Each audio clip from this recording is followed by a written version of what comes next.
Back to espresso. बारी हमारे segment science and take की, जिसमें छाती का जो सरतान है, ब्रेस्ट कैंसर है, उसमें पाकिस्तानी साइंसदान की एक बहुत अहम तिब्बी जो पेशरफ्त है, उस हवाले से बता रहे हैं सेगमेंट साइंस एंड टेक। अस्सलाम वालेकुम नाज़रीन, मैं हूं वकार अहमद और आप देख रहे हैं साइंस एंड टेक। छाती की सरतान के हवाले से एशिया जो है वो पहले नंबर पे आता है और ये बहुत ही तशवीशनाक सूरत हाल है। और छाती के सरतान के हवाले से आपने पिछले दिनों एक तिब्बी तहकीक का पढ़ा होगा जो कि इंटरनेशनल जरीदों में और अखबारों में ये शाया हुआ था, और आपने देखा होगा कि उसमें पाकिस्तानी साइंसदान का नाम आ रहा था जिन्होंने बहुत ही एक अहम पेशरफ्त की है इस तहकीक के हवाले से। बहुत शुक्रिया डॉक्टर मुस्तफा साहब। डॉक्टर साहब, DW से ले के इंटरनेशनल बहुत सारी जगहों पे आपकी इस रिसर्च के हवाले से हमें पढ़ने को मिला। सबसे पहले तो आम ज़ुबान में बताइए कि छाती के सरतान के हवाले से इस तिब्बी तहकीक को एक बहुत ही अहम पेशरफ्त क्यों कहा जा रहा है? दरअसल छाती का सरतान पाकिस्तान में बुनियादी वजह है किसी ख़ास तौर पर कैंसर के मरीज़ों के की वजह मौत या वजह मौत बनने में।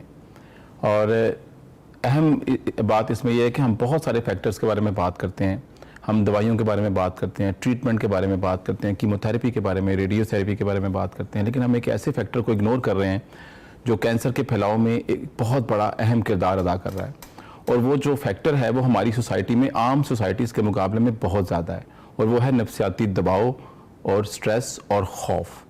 जब कोई मरीज़ जिसको ये डायग्नोस हो जाता है कि उसको कैंसर है, छाती का सरतान है, तो उसके बाद एक ऐसा चेन रिएक्शन शुरू होता है इवेंट्स का जिसमें खौफ का लेवल जो है वो मुसलसल बढ़ता ही चला जाता है उस मरीज़ के लिए।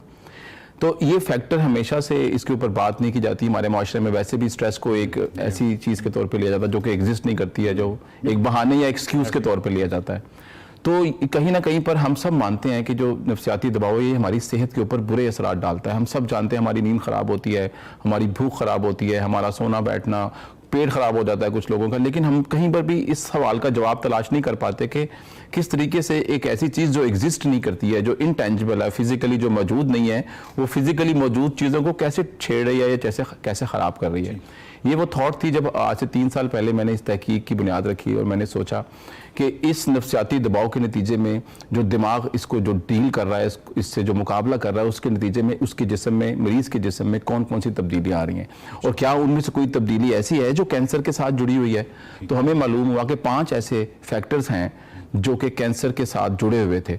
इसका मतलब ये हुआ आम जुबान में कि जब कोई मरीज़ परेशानी के आलम में रहता है, चाहे आप उसका ट्रीटमेंट कर रहे हैं, चाहे आप उसको कीमोथेरेपी से उसका इलाज कर रहे हैं और रेडिएशन सर्जरी कर रहे हैं, लेकिन अगर वो परेशान रहता है तो उसके कैंसर के फैलने के इम्कानात बहुत ज़्यादा बढ़ जाते हैं। और सबसे ज़रूरी बात ये जानना है कि कैंसर का ट्यूमर अगर एक जगह पर है तो वजह मौत नहीं है, उसकी वजह से जान नहीं जाती।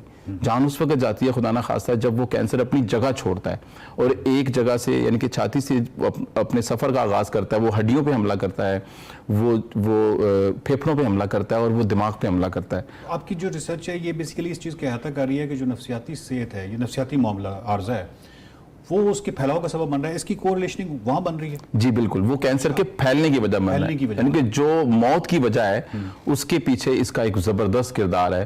साइंटिफिकली स्पीकिंग, अगर हम इसके नफसियाती जो आप ये दबाव कह रहे हैं, इसको अगर हम साइड पे कर दें तो वो नंबर्स डाउन हो जाएंगे। वो नंबर्स डाउन हो जाएंगे, यानी कि अगर हम किसी तरीके से इन मरीजों की बेहतर ज़हनी हालत का कोई तरीकाकार बना लें, या फैमिली या ख़ानदान या माशरे के लोग इसको एक टैबू की तरह, कर्ज की तरह ना लें बीमारी को, और वो उसके लिए नॉर्मल, क्योंकि ये छूत की बीमारी नहीं है। आप उसके मरीज, कैंसर के मरीज़ के साथ बैठकर खाना खा सकते हैं, उसको साथ पार्टी कर सकते हैं, उसके साथ शादियों में जा सकते हैं और गपशप लगा सकते हैं, लेकिन हम जब उसको प्रेजेंट करते हैं उसके साथ हम लोग वजह बनते हैं उसके लिए ये सोचने पर कि खुदा ना खास्ता वो एक बड़ी अजीबोगरीब सिचुएशन में चला गया। ये सर, इसको अगर मुझे थोड़ा सा इजाज़त दें मैं इस बहस को स्टार्ट करने के लिए, कि खौफ दरअसल एक सर्वाइवल इंस्टिंक्ट है हम सब के लिए।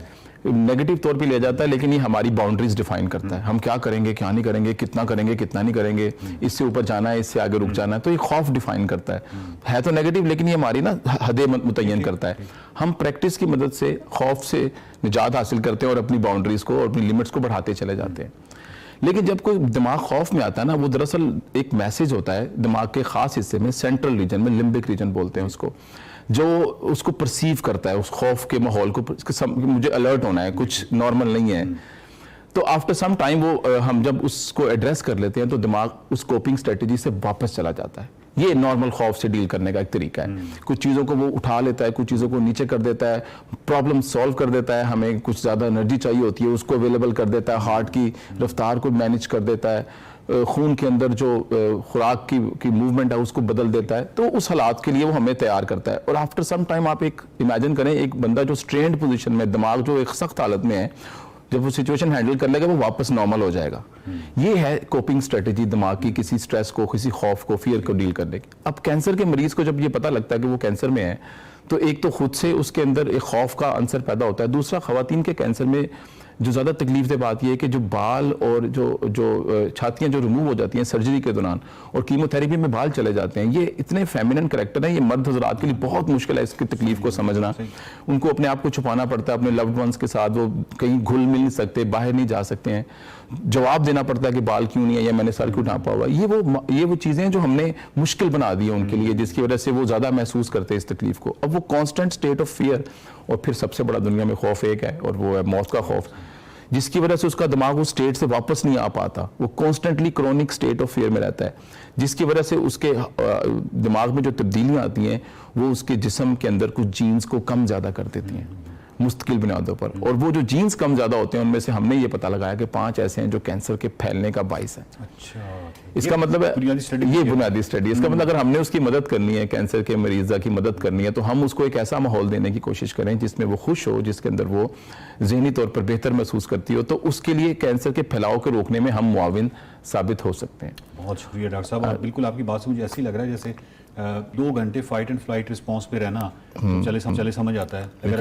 ایک دن میں صرف ایک پورا دن رہوں تو پھر اگلے 3 دن ہو سکتا ہے میں سوتا رہوں کہ باڈی اتنی ایگزاسٹ ہو جائے اور تمام چیزیں جو ہے اتنا کریٹ کرو. اور سر جیسے آپ خود تو نفسیات کے ماہر ہیں, تو جب میں نے اس اسٹڈی کو اس وقت پرسیو کیا شروع میں سوچنے کے بارے میں, تو میرے طالب علم نے اسٹوڈنٹ نے مجھے بتایا کہ ہم تو نفسیات نہیں جانتے ہیں.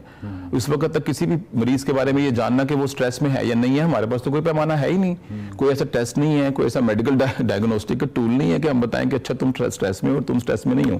تو ہم اس اسٹڈی کا آغاز کیسے کریں گے؟ تو ہم نے کہا ہمارے پاس جو بھی اویلیبل ٹول ہے وہ تو ماہر نفسیات کے پاس ہوتا ہے, وہ تو سٹریس کے جو سائیکالوجی پڑھاتے ہیں ان کے پاس, تو ہم وہ سیکھتے ہیں, ہم وہ کرتے ہیں. تو اس اسٹڈی کے اندر پہلے ہم نے نفسیات سیکھی, وہ سکیلز ہم نے اسٹڈی کیے, ہم نے ان سکیلز کو سیکھا, ان کو اپلائی کیا, ان کو ٹیسٹ کیا, اور جس کے بعد جا کے ہم نے مریضوں کے اوپر وہ سکیلز اپلائی کر کے ان کی تقسیم کی کہ ان میں سے کون ہیں جو نفسیاتی طور پر دباؤ میں ہیں اور جو نفسیاتی طور پر دباؤ میں نہیں ہے. یعنی کہ انٹرنیشنل سٹینڈرڈز کے مطابق جو مریض نفسیاتی طور پر دباؤ میں آئے صرف انہی کے خون کے نمونے لیے گئے, ہاں, اور ان کے خون کے نمونوں کے اندر پھر یہ جانچ پڑتال جو ہے اس کے بعد ساری کی گئی. بہت شکریہ ڈاکٹر صاحب.